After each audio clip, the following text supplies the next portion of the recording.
Welcome to your chemistry class. आज की class में हम लोग डिस्कस करेंगे प्रॉपर्टीज़ ऑफ हेलो एल्केन्स। तो दो तरह के प्रॉपर्टीज़ है हेलो एल्केन्स के, एक आपके फिजिकल प्रॉपर्टीज़ है और केमिकल प्रॉपर्टीज़। ठीक है, तो स्टार्ट करते हैं फिजिकल प्रॉपर्टीज़ से। Physical properties of halo alkanes और alkyl halides. First physical property है reactivity of halogen. Alkyl halides, that is haloalkanes, are highly reactive since they are polar due to high electronegativity difference between carbon and halogen in the molecule। तो आपके जो alkyl halide यानी कि जो हेलोअल्केन्स है वो बहुत ज़्यादा रिएक्टिव होते हैं, क्योंकि अल्काइल हैलाइड और हेलोअल्केन आपके पोलर मॉलिक्यूल होते हैं। इनकी इलेक्ट्रोनेगेटिविटी डिफरेंस जो है आपके कार्बन और हैलोजन एटम के बीच की जो हैलाइड फॉर्म है उनके बीच की इलेक्ट्रोनेगेटिविटी डिफरेंस बहुत ज़्यादा होती है। इसी वजह से आपके जो अल्काइल हैलाइड है वो बहुत ज़्यादा रिएक्टिव होते हैं। ठीक है, सेकेंड प्रॉपर्टी है solubility. Alkyl halides are insoluble in water because they do not form intermolecular hydrogen bond with water. These molecules are soluble in organic solvents such as acetone, chloroform, ether, etc. तो आपके alkyl halides जो है वो water में insoluble होते हैं, क्योंकि वो इंटरमोलिकुलर हाइड्रोजन बॉन्ड फॉर्मेशन में नहीं जाते हैं। ठीक है, लेकिन वो ऑर्गेनिक सॉल्वेंट में डिज़ोल्व होते हैं। फॉर एग्जांपल आपके एसीटोन में डिज़ोल्व हो सकते हैं, क्लोरोफॉर्म में डिज़ोल्व हो सकते हैं, ईथर में डिज़ोल्व हो सकते हैं। ठीक है, और थर्ड है आपका बॉइलिंग एंड मेल्टिंग पॉइंट। तो boiling point of alkyl halides increases with increasing atomic mass of halogen and increasing carbon chain length. तो आपके अल्काइल हैलाइड का बॉइलिंग पॉइंट, मेल्टिंग पॉइंट, उसमें जो हैलोजन अटैच्ड है उस हैलोजन के एटॉमिक मास पर डिपेंड करेगा। उसका मास जैसे जैसे बढ़ता जाएगा आपकी बॉइलिंग पॉइंट बढ़ती जाएगी, और बॉइलिंग पॉइंट कार्बन चेन के लेंथ पे भी डिपेंड करता है। जितना लंबा चेन होगा उतनी ज़्यादा उसकी मेल्टिंग और बॉइलिंग पॉइंट होगी। ठीक है, तो ये है आपका trend of increasing boiling point with increasing atomic mass of attached halogen, और दूसरा है with increasing the length of carbon chain. ठीक है, नेक्स्ट अब आते हैं chemical properties of alkyl halide और हेलोएल्केन्स पर। तो फर्स्ट केमिकल प्रॉपर्टी है आपकी, या फर्स्ट केमिकल रिएक्शन है न्यूक्लियोफिलिक सब्स्टिट्यूशन रिएक्शन। तो न्यूक्लियोफिलिक सब्स्टिट्यूशन रिएक्शन एक सब्स्टिट्यूशन रिएक्शन है due to the presence of nucleophile या with the help of nucleophile, that is nucleus loving species. उनके वजह से जो भी सब्स्टिट्यूशन रिएक्शन होगा, जो भी रिप्लेसमेंट होगा आपके हैलाइड्स का, वो सारे आपके न्यूक्लियोफिलिक सब्स्टिट्यूशन रिएक्शन कहलाते हैं। ठीक है, तो the reaction in which a stronger nucleophile displaces a weaker nucleophile are called nucleophilic substitution reaction. तो न्यूक्लियोफिलिक सब्स्टिट्यूशन रिएक्शन ऐसा सब्स्टिट्यूशन रिएक्शन है जहाँ पर एक स्ट्रॉन्ग न्यूक्लियोफाइल एक वीक न्यूक्लियोफाइल को सब्स्टिट्यूट करेगा, डिस्प्लेस करेगा, रिप्लेस कर देगा। ठीक है, तो ये आपका फॉर एग्जांपल एक अल्काइल हैलाइड है और एक न्यूक्लियोफाइल है जो आकर के आपके कार्बन चेन पर अटैक करेगा, कार्बन पर अटैक करेगा और इस हैलाइड को रिप्लेस कर देगा, सब्स्टिट्यूट कर देगा और उसकी जगह आ जाएगा। ठीक है, तो RCH2X से ये कन्वर्ट हो जाएगा RCH2 न्यूक्लियोफाइल NU और आपका हैलाइड बाहर निकल जाएगा। ठीक है, या अगर आपका कार्बन चेन छोटा है तो आपका न्यूक्लियोफाइल डायरेक्ट इस कार्बोकैटायन पर अटैक करेगा और इस हैलाइड को रिप्लेस कर देगा। ठीक है, एक चीज़ ध्यान रखिएगा। ठीक है, better the leaving group faster is the nucleophilic substitution reaction. तो जितना अच्छा लीविंग ग्रुप होगा उतना फास्ट आपका न्यूक्लियोफिलिक सब्स्टिट्यूशन रिएक्शन होगा। ठीक है, तो ये है आपका decreasing trend of leaving group. सबसे आसानी से आयोडाइड रिप्लेस होगा, सब्स्टिट्यूट होगा, फिर ब्रोमाइड, फिर क्लोराइड और फ्लोराइड। फ्लोराइड को सब्स्टिट्यूट करने में, रिप्लेस करने में सबसे ज़्यादा डिफ़िकल्टी आएगी। ठीक है, नेक्स्ट अब आते हैं classification of nucleophilic substitution reaction. तो न्यूक्लियोफिलिक सब्स्टिट्यूशन रिएक्शन आपके दो तरह के होते हैं, एक SN1 रिएक्शन और दूसरा होता है SN2 रिएक्शन। तो SN1 न्यूक्लियोफिलिक सब्स्टिट्यूशन रिएक्शन, जिसे यूनिमॉलिक्यूलर न्यूक्लियोफिलिक सब्स्टिट्यूशन रिएक्शन भी कहते हैं, ठीक है। ये आपका 2 स्टेप प्रोसेस होता है। पहले स्टेप में आपके कार्बोकैटायन का फॉर्मेशन होता है और दूसरे स्टेप में इस कार्बोकैटायन पर न्यूक्लियोफाइल आकर के अटैक करता है, ठीक है। ये है आपका mechanism of SN1 reaction. First step में ionisation and formation of carbocation. It is slow and rate determining step. तो रिएक्शन का जो स्पीड है, जो रेट है, वो आपका स्टेप 1 बताता है। जैसे ये आपका एक अल्काइल हैलाइड है, टर्शरी अल्काइल हैलाइड है, ठीक है। यहाँ से ये X आपका डिस्प्लेस हो जाएगा, ये रिमूव हो जाएगा, यहाँ हो तो इलेक्ट्रॉन डेफिशिएंट हो जाएगा, ये आपका कार्बोकैटायन का फॉर्मेशन हो जाएगा और X बाहर निकल जाएगा, X माइनस, ठीक है।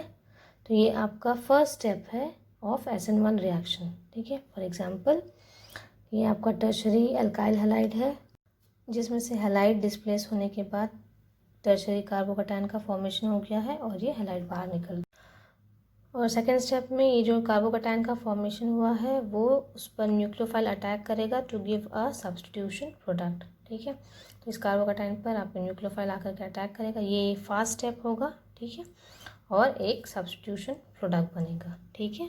जैसे फॉर एग्जांपल ये आपका कार्बोकैटायन जिस पर OH माइनस एक न्यूक्लियोफाइल है जो आकर के अटैक करके उसको अल्कोहल में कन्वर्ट कर दे रहा है, ठीक है।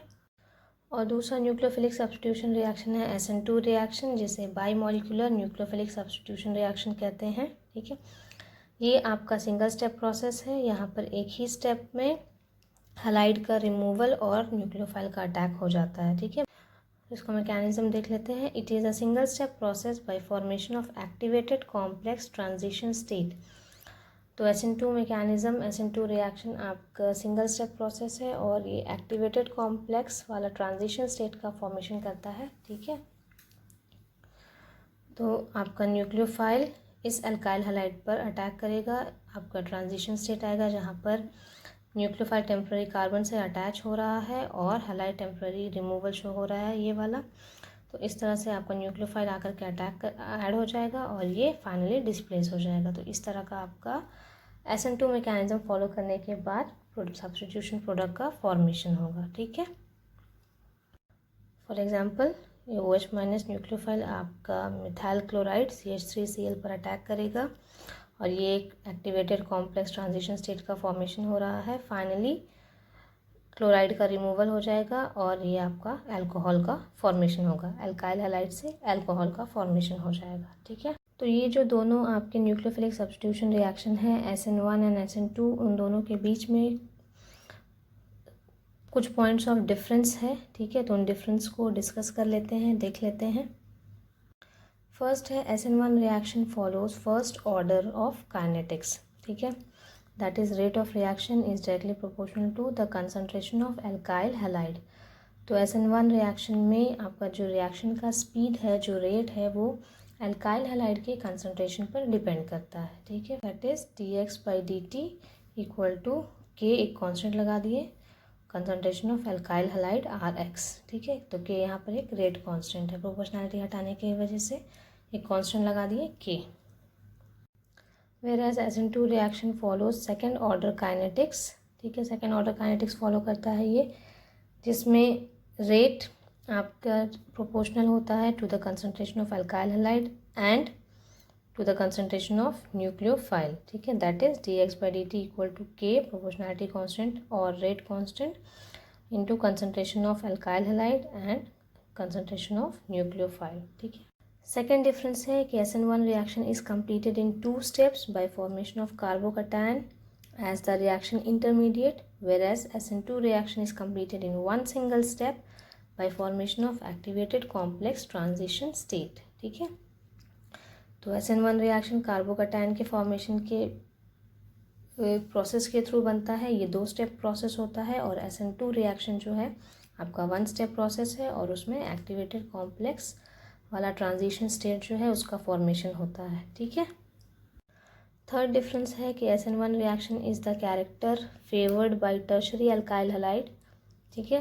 That is the trend is सबसे ज़्यादा टर्शरी अल्काइल हैलाइड फेवर करेगा, फिर सेकेंडरी, फिर primary. 3 degree, 2 degree, then 1 degree, ठीक है। whereas SN2 reaction is the character favored by primary alkyl halide, that is primary alkyl halide, उसके बाद secondary alkyl halide और फिर finally tertiary alkyl halide SN2 reaction favour करेगा। ठीक है, तो टर्शरी अल्काइल हैलाइड आपके SN1 रिएक्शन फेवर करते हैं, SN1 रिएक्शन की तरफ प्रोसीड करते हैं, और जो आपके प्राइमरी अल्काइल हैलाइड होते हैं वो आपके SN2 रिएक्शन मैकेनिज्म जो है वो फॉलो करते हैं। ठीक है, और फोर्थ डिफरेंस है that is in case of SN1 reaction alkyl halide is optically active due to the planar nature of carbocation, so nucleophile can attack from either side. ठीक है, whereas in case of SN2 reaction the reaction is stereospecific as the nucleophile occurs from back side and halide leaves from front, resulting in inversion of configuration. तो SN1 reaction में आपका दो step follow करता है, एक में carbocation का formation होता है और दूसरे स्टेप में न्यूक्लियोफाइल आकर के अटैक करता है। ठीक है, तो यहाँ पर न्यूक्लियोफाइल के पास आपका जो मॉलिक्यूल है जो कार्बोकैटायन है उसका प्लानर स्ट्रक्चर होता है, प्लानर नेचर होता है। तो न्यूक्लियोफाइल के पास बैक या फ्रंट दोनों में तरफ से ऑप्शन है, वो कहीं से भी आपके इस कार्बोकैटायन पर अटैक कर सकता है। ठीक है, लेकिन SN2 रिएक्शन जो है वहाँ पर आपका एक साइड से न्यूक्लियोफाइल अटैक करता है और दूसरे साइड से आपका हैलाइड रिमूव होता है। तो न्यूक्लियोफाइल आपका बैक साइड से अटैक करेगा और फ्रंट जो है आपका वहाँ से हैलाइड रिमूव होता है, लीव होता है। कुछ न्यूक्लियोफिलिक सब्स्टिट्यूशन रिएक्शन देख लेते हैं। ठीक है, फर्स्ट फॉर्मेशन ऑफ अल्कोहल। इसमें जो रिएजेंट होंगे वो होंगे या तो आपके एक्वस KOH और NaOH या फिर आपका silver oxide in presence of water. तो इनमें से कोई भी रिएजेंट के साथ अगर आपका अल्काइल हैलाइड रिएक्ट करता है तो अल्कोहल का फॉर्मेशन होगा। ठीक है, RX that is alkyl halide plus OH minus will give you alcohol and halide. For example ethyl bromide और ब्रोमोइथेन जब एक्वस KOH के साथ रिएक्ट करेगा तो आपका हैलाइड रिप्लेस हो जाएगा विथ OH। ठीक है, तो CH3 CH2 OH का फॉर्मेशन हो जाएगा, अल्कोहल का फॉर्मेशन हो जाएगा दैट इज इथाइल अल्कोहल, और आपका जो हैलाइड है वो इस कैटायन के साथ कंबाइन करके रिलीज हो जाएगा। ठीक है, इसी तरह से आपका इथाइल क्लोराइड जो है वो सिल्वर ऑक्साइड और वाटर के साथ कंबाइन करके आपके अल्कोहल में कन्वर्ट हो जाएगा और आपका सिल्वर क्लोराइड साथ में रिलीज हो जाएगा। ठीक है, ध्यान दीजिएगा यहाँ पर रिएक्टेंट का 2 मोल लिया गया है। ठीक है, तो आपके 2 मोल ऑफ अल्कोहल का फॉर्मेशन होगा। सेकंड है formation of ether.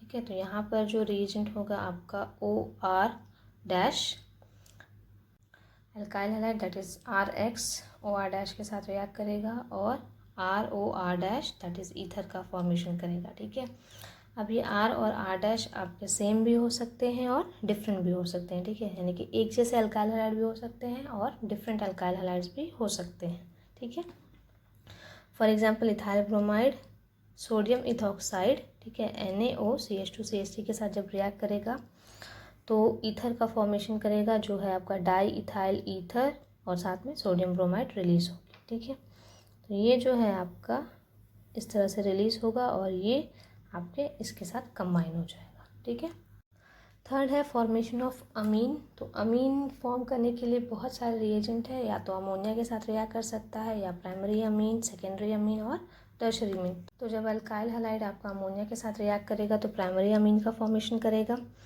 Primary amine के साथ रिएक्ट करके सेकेंडरी अमीन का फॉर्मेशन करेगा और सेकेंडरी अमीन के साथ रिएक्ट करके आपका टर्शरी अमीन का फॉर्मेशन करेगा, और टर्शरी अमीन के साथ जब वो रिएक्ट करेगा तो एक सॉल्ट का फॉर्मेशन करेगा जिसे क्वाटर्नरी सॉल्ट कहते हैं। ठीक है, तो ये है आपके example of amine formation by the reaction of ethyl bromide with ammonia, जिसके साथ प्राइमरी अमीन का फॉर्मेशन होगा।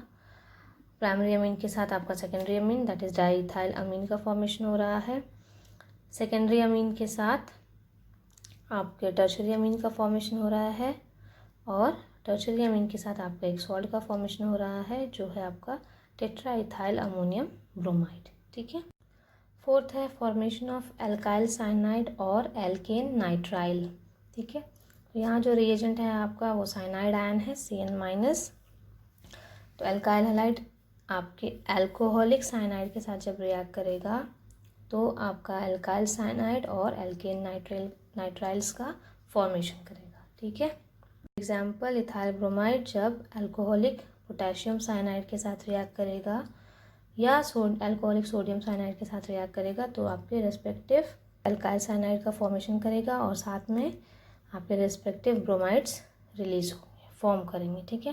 नेक्स्ट है फॉर्मेशन ऑफ आइसोसाइनाइड। तो आइसोसाइनाइड के फॉर्मेशन में आपका जो अल्काइल हैलाइड है वो अल्कोहलिक सिल्वर साइनाइड के साथ जब रिएक्ट करेगा तब आइसोसाइनाइड्स का फॉर्मेशन होगा। ठीक है। तो साइनाइड के साथ रिएक्ट करके पोटेशियम या सोडियम साइनाइड के साथ रिएक्ट करके अल्काइल हैलाइड आपके रेस्पेक्टिव साइनाइड्स में कन्वर्ट होंगे। लेकिन जब अल्काइल हैलाइड आपके अल्कोहलिक सिल्वर साइनाइड के साथ रिएक्ट करेगा दैट इज़ AgCN के साथ, तो इस वक्त साइनाइड नहीं बल्कि आपके आइसोसाइनाइड दैट इज़ NC का फॉर्मेशन होगा। ठीक है। तो ये है आपका example. For example, ethyl bromide जब अल्कोहलिक सिल्वर साइनाइड के साथ रिएक्ट करेगा तो आपका ये सिल्वर ब्रोमाइड बाहर निकल जाएगा और इस साइनाइड इसके साथ जाकर के अटैच हो जाएगा, तो ये हो जाएगा आपका इथाइल आइसोसाइनाइड NC और सिल्वर ब्रोमाइड। सिक्स्थ है आपका फॉर्मेशन ऑफ नाइट्राइट जिसमें रिएजेंट है KNO2 potassium nitrite. Alkyl halide potassium nitrite के साथ जब रिएक्ट करेगा तो आपके अल्काइल नाइट्राइड का फॉर्मेशन होगा। ठीक है। For example, ethyl bromide KNO2 that is potassium nitride के साथ रिएक्ट करके यहाँ पर आपका हैलाइड डिस्प्लेस हो जाएगा, रिप्लेस हो जाएगा और उसकी जगह पर आपका NO2 आ जाएगा। ठीक है। तो जो प्रोडक्ट बनेगा वो होगा आपका इथाइल नाइट्राइट और पोटेशियम ब्रोमाइड रिलीज होगा। ठीक है। नेक्स्ट है फॉर्मेशन ऑफ नाइट्रो एल्केन जहाँ पर रिएजेंट है आपका silver nitrite AgNO2। Potassium nitride के साथ आपका अल्काइल नाइट्राइड का फॉर्मेशन हो रहा है, लेकिन जब सिल्वर नाइट्राइड के साथ आपका अल्काइल हैलाइड रिएक्ट कर रहा है तो उस वक्त नाइट्रो एल्केन का फॉर्मेशन हो रहा है। ठीक है। तो अल्काइल हैलाइड के साथ जब सिल्वर नाइट्राइड रिएक्ट करेगा दैट इज़ AgNO2, तो यहाँ पर जो प्रोडक्ट बनेगा वो होगा आपका अल्काइल नाइट्राइड नहीं होकर के आपका नाइट्रो एल्केन और आपके रेस्पेक्टिव सिल्वर हैलाइड का फॉर्मेशन होगा। एग्जाम्पल, इथाइल ब्रोमाइड AgNO2 के साथ रिएक्ट करेगा, AgBr डिस्प्लेस हो जाएगा और जो प्रोडक्ट रहेगा आपका CH3CH2NO2 नाइट्रो ईथेन। ठीक है। और लास्ट न्यूक्लियोफिलिक सब्स्टिट्यूशन रिएक्शन है आपका फॉर्मेशन ऑफ एल्काइन। ठीक है। तो अल्काइल हैलाइड एक एल्काइन ग्रुप के साथ रिएक्ट करके हायर एल्काइंस का फॉर्मेशन करता है। ठीक है। फॉर एग्जांपल, ब्रोमाइड आपका सोडियम एसिटाइलाइड के साथ रिएक्ट करके हायर एल्काइन का फॉर्मेशन करेगा जो है आपका 1-ब्यूटाइन। ठीक है। और साथ में आपका रेस्पेक्टिव मेटल हैलाइड रिलीज हुआ है जो है आपका सोडियम ब्रोमाइड। तो आज के क्लास में हम लोगों ने हेलो एल्केन के एक केमिकल प्रॉपर्टी के बारे में डिस्कस किया जो है nucleophilic substitution reaction. Next class हम लोग और केमिकल रिएक्शन, केमिकल प्रॉपर्टीज़ के बारे में डिस्कस करेंगे ऑफ हेलो एल्केन्स और एल्काइल हैलाइड्स। ठीक है। तो आज की क्लास के लिए इतना ही। Okay, thank you.